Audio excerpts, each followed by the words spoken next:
So, I'm not a big fan of Mel Brooks. Son, you're on your own.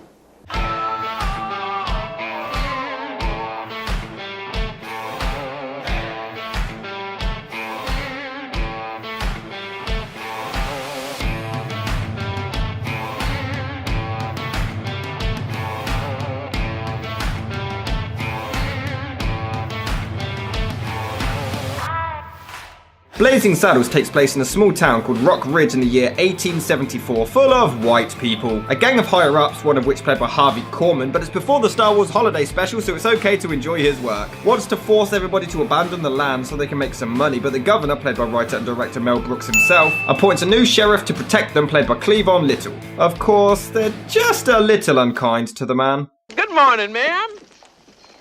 And isn't it a lovely morning? Up yours, nigger. But it's also so mean. But it is so mean-spirited and so negative. And you feel, as you sit in the audience, even when you're laughing, you're not proud of what you're laughing at. But he does strike up a friendship with a fast gunslinger called the Wacko Kid, played by Gene Wilder. The gang sends this monster Mongo to take them out, but the sheriff stops them and gains their trust. Then a whole bunch of weird stuff happens to end the film, but we'll save that for later because, trust me, it's just bizarre. Am I wrong? Originally, the film was an idea by Andrew Bergman entitled Tex X after Malcolm X. Alan Arkin was to direct, and James Earl Jones was even going to play the sheriff. No one would ever have the balls to call him the N-word.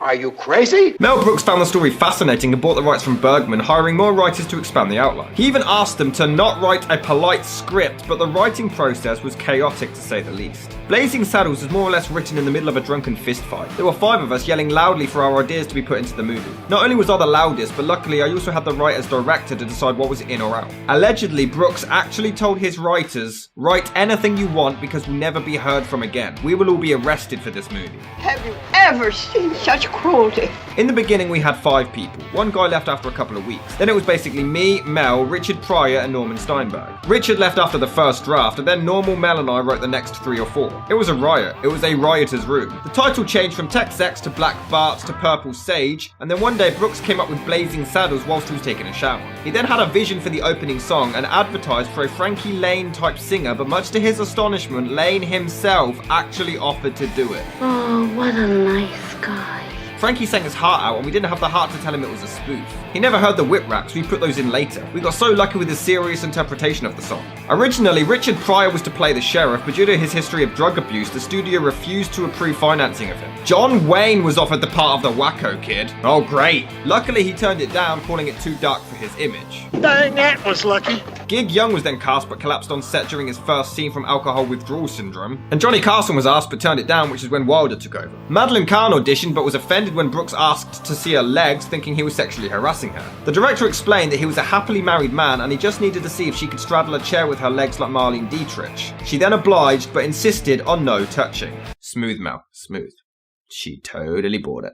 All right, you caught me. However, the studio executives constantly conflicted with Mel Brooks because of the amount of times the word nigger is spoken, in addition to several other dark scenes we'll talk about later. Luckily for him, his contract allowed him final content control and he refused to make any changes except one. There's a scene where the sheriff is seduced and the woman turns the lights off and confirms the black penis stereotype to be true, and originally the sheriff was then going to say from the dark, "I hate to disappoint you, ma'am, but you're sucking my arm." Why cut that out? That's hilarious. I think it's a big mistake. When pressed about his use of racial slurs so frequently, Brooks stuck to his guns and said both Cleavon Little and Richard Pryor gave him their blessing. If they did a remake of Blazing Saddles today, they would leave out the N-word and then you've got no movie. We received many letters of complaints after the film's release, but of course, most of them were actually from white people. They've smashed racism in the face, but they're doing it while you laugh. Even when you're laughing, you're not proud of what you're laughing at. However, the movie was nearly not even released in the first place. It was screened for a few executives and they only laughed a couple of times. The head of distribution actually claimed, "Let's dump it and take a loss," but others decided to give it a go and it would end up becoming their top moneymaker that summer, premiering on February the 7th, 1974. Controversy continued, however, as Hedy Lamarr, whose name is kind of portrayed in the movie, they do change it slightly, sued them for infringing on her right to privacy. The studio paid her a small fee and gave an apology, while Brooks claimed she never got the joke. Well, what was the joke? I hate it when people do that. I get people tweeting me, oh, you didn't like Dead Man that much because you didn't get it. All right, then tell me. No, you just don't get it. Oh, you didn't like Cheech and Chong, you don't get it. What's to get? Just tell me. If I don't get it, fucking tell me. We're not sure. Blazing Saddles has no dominant personality, and it looks as if it includes every gag thought up in every story conference. Whether good, bad, or mild, nothing was thrown out. Woody Allen's comedy, though very much a product of our age of analysis, recalls the wonder and discipline of people like Keaton and Laurel and Hardy. Mr. Brooks' sights are lower. His brashness is rare, but his use of anachronism and anarchy recalls not the great film comedies of the past, but the middling ones like the Hope Crosby Road pictures. With his talent, he should do so much better than that. It's a crazed grab bag of a movie that does everything to keep us laughing, except hit us over the head with a rubber chicken. It succeeds, it's an audience picture. It doesn't have a lot of classy polish and its structure is a total mess. But of course, what does that matter while Alex Karras is knocking a horse cold with a right across the jaw? Oh sure, he likes this, but he hates bigger, longer and uncut for being mean-spirited. That's it? Of course. It ended up grossing a worldwide total of $119.5 million at the box office, making it at the time only the 10th film in history to surpass the $100 million mark. It was nominated for 3 Academy Awards, including Best Supporting Actress for Madeleine Kahn, Best Film Editing and Best Original Song, but won none. It was nominated for 2 BAFTAs with the same luck, but the American Film Institute did list it as the 6th funniest film in history, while Bravo put it as 9th. In fact, the summer of 1975, Warner Brothers had no big pictures to release, so they released this one again. That's actually pretty amazing. Of course. Now, this is a tough one to review because I think half of it is pretty good. And then I think half of it is pretty awful. Let's just go through the good first to keep you off my back. For a little bit. That might help. The opening song is actually amazing. I can see why it was nominated for the Oscar, and I think it's funny with how seriously it's sung. He conquered fear and he conquered hate. He turned dark night into day. He made his blazing saddle. Oh look, they inspired Saving Private Ryan. That's kind of cool. This is hilarious to take place in church. Our town is turning into shit. Gene Wilder is easily the best part of the film. I personally find him the only interesting character, and the friendship he has with the sheriff is well done and feels so natural. The two actors do have some amazing chemistry together. Jim. Okay, Jim. Since you are my guest and I am your host, what are your pleasures? What do you like to do? Blackface in Silver Streak, but weirdly that won't get me in nearly as much trouble as this film. You gotta remember that these are just simple farmers. These are people of the land. The common clay of the New West. You know. Morons. And what makes that line better is that Cleavon Little genuinely had no idea that Wilder was going to say that, so his reaction is real. He's known as having the fastest hands in the world, and it's delivered hilariously. He somehow takes a king off the chessboard without moving. He shoots a bunch of guns away without budging an inch. Wait, what's going on here? Hey, you can't park that animal over there. It's illegal. Okay, that is actually one of the funniest things I've ever seen. I mean, you expect him to punch out the dude and then bam, horse, go bye-bye. It's so unexpected, it's brilliant. I'm a terrible person. Next! Qualifications. Rape, murder, arson, and rape. You said rape twice. I like rape. Because I find that hilarious as well. Oh, sure, I make these jokes and everyone has a go at me and types angry comments. Mel Brooks does it and he's a genius. And they even shoot a guy just for chewing gum and then steal KKK uniforms. This is hilarious stuff. They need to slow down the gang from reaching them at one point, so they even put up a toll booth, which the criminals actually abide by and even go through one by one. That is so ridiculous, it is brilliant. Now you may be thinking, but Rob, what's so wrong with Mel Brooks? I mean, you made fun of his little cameo in the Muppet movie, but you can't make fun of him in this. Let's just go through the flaws. Now what'll that asshole think of next? So right off the bat, I'm sorry, but the comedy is very hit and miss. I've listed the humour I did like, but I don't find this funny. When you were slaves, you sang like birds. Come on, how about a good old nigger work song?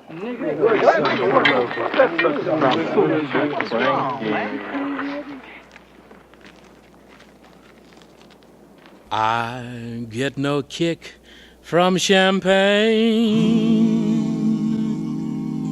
Mere alcohol doesn't thrill me at all. So tell me, why should it be true? Oh, he's racist. We'll show him by singing. And don't get me wrong, I get the joke, they don't expect it, but the only way I can see this joke kind of working is if they're like all busted out this really great, amazing choreographed dance number while singing. This is just delivered really poorly in my opinion, and it's just not funny. Then two of the black guys go off and end up in quicksand, which isn't very funny. Money on the bobtail nag, somebody bet on the bay. But, What? am I wrong? Or is the world rising? I don't know. But whatever it is, I hate it. But then it's saved because basically the white guys come back and it looks like they're going to rescue them, but then they just pull the cart out of the sand instead and just leave them there. There we go. They saved it because that was actually pretty funny. Send a wire to the main office and tell them that I said, ow! Send wire, main office, tell them I said, ow, gotcha. Okay, and that. But what's with this dude rubbing the statue across his crotch? Unfortunately, there is one thing that stands between me and that property. The rightful owners. There must be some way of scaring them off, driving them out. I know how we can run everybody out of Rock Ridge. How? We'll kill the firstborn male child in every household. I got it! What? We'll work up a number 6 on them. We should take Bikini Bottom and push it somewhere else. Where we go riding into town, a whopping and a whomping, ever living thing that moves within an inch of its life. Except the women folks, of course. You spare the women? No, we rape the shit out of them at the number 6 dance later on. You know, I don't get offended by jokes. As long as I think anything can be made fun of. I really believe that. As long as it's a joke, no problems here. But this isn't really a joke. It just looks like it's just put in to sound edgy. There's no actual joke. It's just, oh, look how dark and daring we are. What has been happening here in our beloved little town? Sheriff murdered, crops burned, stores looted, people stampeded, and cattle raped. Alright, who let John Waters in? Now here, this gag actually does start off quite funny. Hell, I was born here, and I was raised here, and dadgummit, I'm gonna die here. And no sidewinding, bushwhacking, hornswoggling, crocker is gonna roll my biscuit cutter.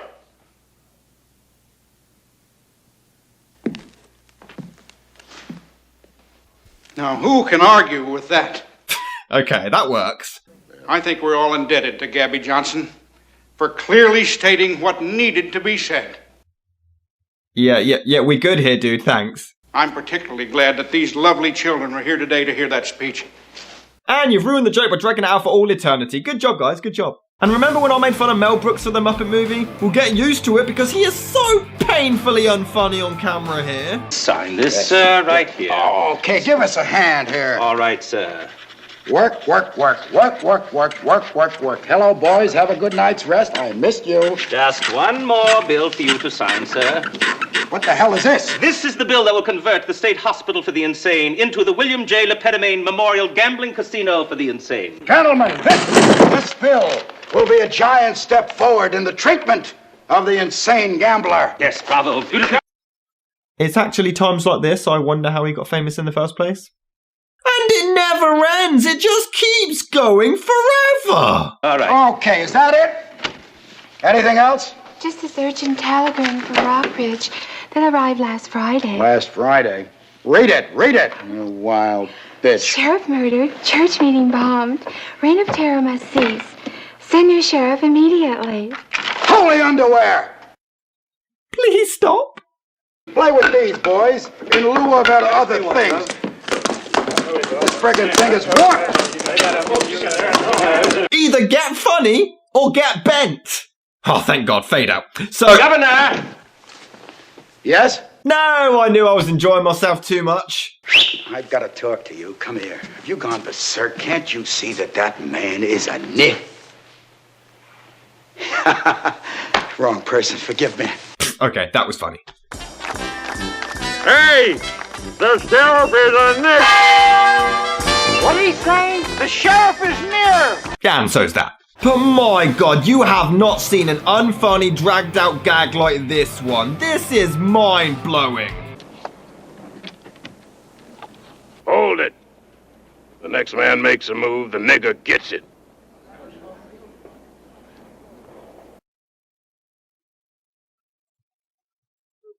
This isn't funny. Hold it, man. He's not bluffing.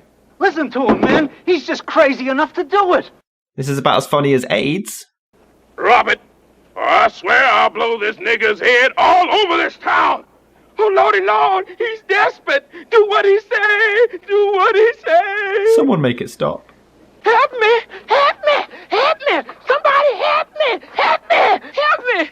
Help me! And yet this never ends as well! Jesus! This gag, the woman whispers, they tell her to speak up, and then when she does and starts shouting, everyone jumps. Gags like this, it feels like a 10-year-old wrote them. You can tell they had 5 writers because it's all over the place. And the sheriff is so annoying. Why did he have to be the main focus? Man, why you do that to yourself? You don't really want to know that. I do. Well, if you must pry. I must. Shut up, shut up!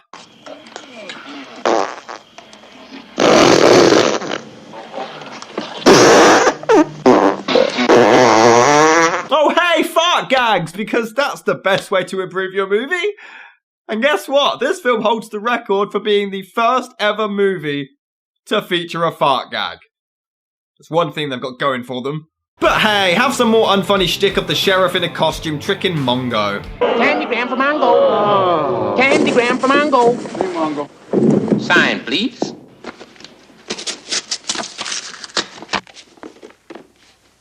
Thank you.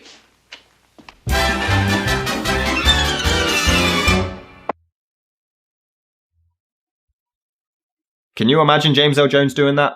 Because that image alone is funnier than this. But hey, have a random song for no goddamn reason! She even falls asleep during this musical number. It is entirely pointless. It leads to her getting the sheriff backstage, but that is it. They didn't even give her a funny reaction to finding out he's black. Why not? Everyone else did. I want you to round up every vicious criminal and gunslinger in the West. Take this down. I want rustlers, cutthroats, murderers, bounty hunters, desperados, mugs, pugs, thugs, nitwits, halfwits, dimwits, vipers, snipers, con men, Indian agents, Mexican bandits, muggers, buggerers, bushwhackers, hornswagglers, horse thieves, bull dykes, train robbers, bank robbers, ass kickers, shit kickers, and Methodists! Is that something you prepared, or did you just rhyme that many times in a row by accident? Why, Rat, how many times have I told you to wash up after weekly cross burning? See, it's coming off. And now, for my next impression, Jesse Owens. No, stop it. You're about as funny as Martin Luther King getting his head blown off. Now, before the sun comes up, we're going to build on this site an exact replica of the town of Rock Ridge. So the Patrick plan was actually real. Wow. And yeah, this is actually done all in one night. It's a comedy, so I guess I can let it slide. Well, I would if it was actually goddamn funny. I don't care how good a gunman you are. No pistol would be able to reach this far. And here, have a guy dancing for no reason. To introduce one of the worst endings in film history. Throw out your hands, stick out your tush, hands on your hips, give 'em a push.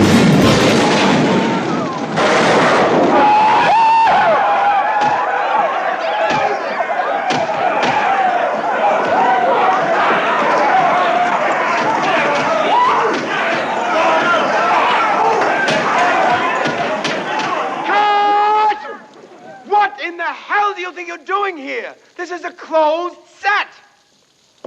Piss on you. I'm working for Mel Brooks. Not in the face. They clearly ran out of ideas here entirely. And no, do not compare this to Monty Python and the Holy Grail. It was short, sweet, had a purpose, had a reason, and was hilarious. They had this big setup and then decided fuck it and started doing this for no reason. We get a Hitler cameo, the fight continues throughout the studio, and it never ends!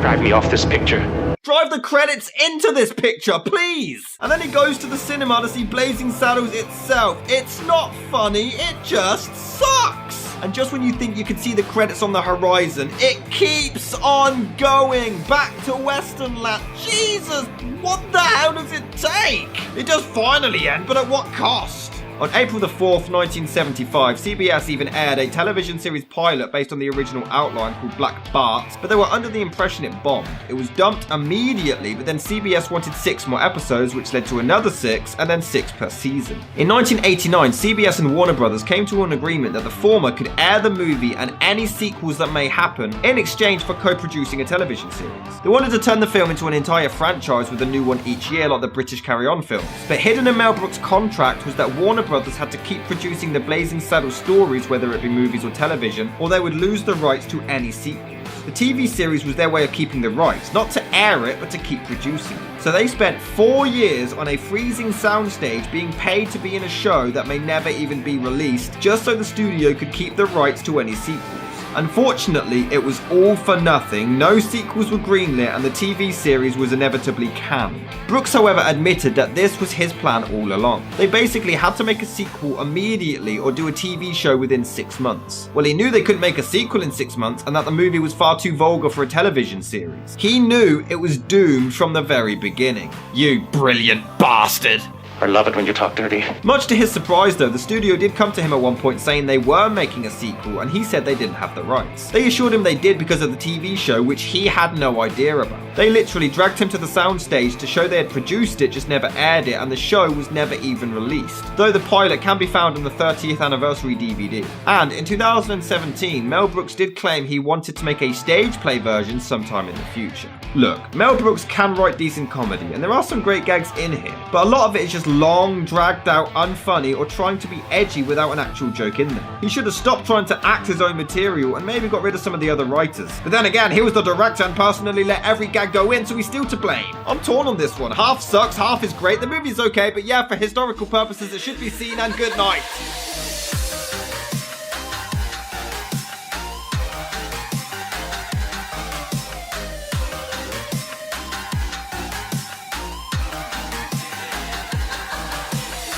It's 2:32 a.m. I'm gonna go to bed, I think.